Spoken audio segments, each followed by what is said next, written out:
Wow, I like it. Wow. It's very not continental, intercontinental. We're in Rome. Hey guys, we are having intercontinental breakfast brought by, sponsored by Tita Tel.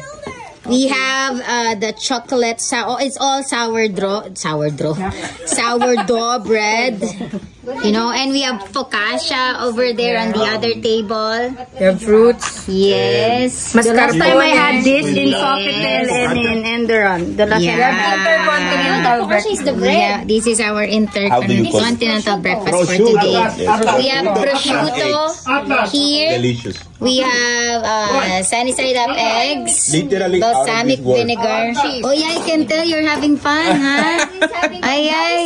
You even forgot you have a wife. Exactly. Number one. Look, I was interviewing him. I was asking eating him up the bread. Excited.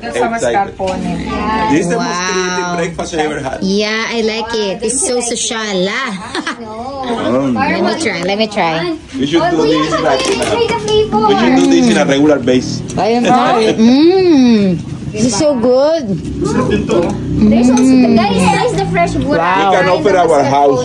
Wow. And the salami is fantastic too. Oy, mag-read kayo. Ayan na, huwag lang kayong kuha ng kuha. Our house is open for free breakfast like this, guys. Our house I want you to enjoy your palate, you know. For that reason, we are gonna extend this house. O, diba? I love it. Wow. Baby, I love it. Matthew, this Greek yogurt, butter, salt, and coffee. all the kinds of bread. My God. All kinds of bread. Meron pa, hindi pa ako tapos. Okay. Yeah.